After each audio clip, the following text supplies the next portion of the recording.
All right, buckle up, because we're diving into a wild tale of espionage, betrayal, and good old American meddling, straight from the CIA's dusty playbook.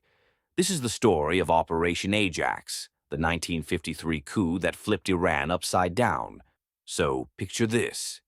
It's 1951, and Iran's got a firebrand named Mohammad Mossadegh.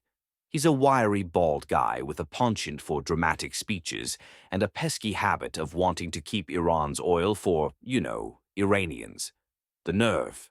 Back then, the British-owned Anglo-Iranian Oil Company, AIOC, was sucking the country dry, raking in profits while Iran got crumbs.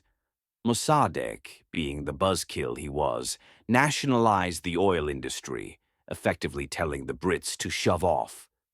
Cue the collective clutching of pearls in London and a frantic call to their pals across the pond. America, help! The natives are getting uppity. Enter the CIA, stage left, with their trench coats, cigarettes, and a knack for stirring the pot. The Brits pitched a sob story about communism creeping into Iran. Mossadegh wasn't even a commie, but why let facts ruin a good panic? The US, still twitchy from the Red Scare, bit the bait. President Eisenhower, probably sipping a martini, greenlit the op in '53, codenamed Ajax, like the Greek hero, but with more bribes and less honor. The CIA tapped Kermit Roosevelt Jr., yes, Teddy's grandson, because nepotism's a hell of a drug, to run the show. Kermit wasn't some grizzled spook. He was a history nerd turned secret agent, which is honestly the most dangerous kind. Armed with a suitcase of cash, about $1 million or $11 million today, nice budget, huh? He waltzed into Tehran like a shady car salesman ready to close a deal. First step?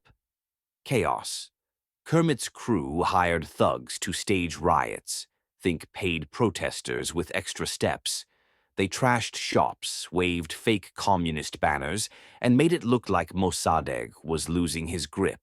Meanwhile, the CIA greased palms left and right. Politicians, military brass, even clerics got a cut. Subtlety wasn't the vibe. This was a sledgehammer job. The real target was the Shah, Mohammad Reza Pahlavi, Iran's wishy-washy monarch. The guy was a walking insecurity complex, fancy suits, zero spine. Mossadegh had sidelined him, and the CIA saw an opening.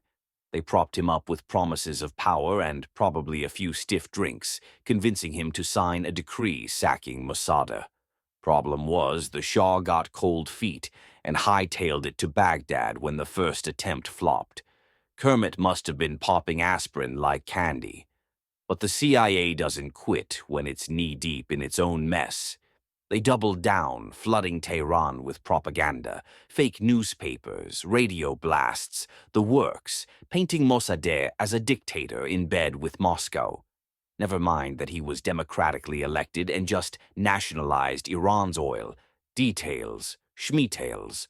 On August 19, 1953, the second swing hit the mark.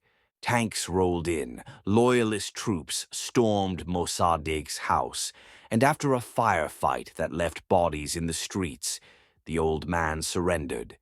The Shah slinked back, crown intact, ready to play puppet. Mossadegh got house arrest for life, Iran got a dictator, and the West got its oil back. Mission accomplished. Kermit patted himself on the back. The CIA toasted their success, and the US pretended it was all for democracy.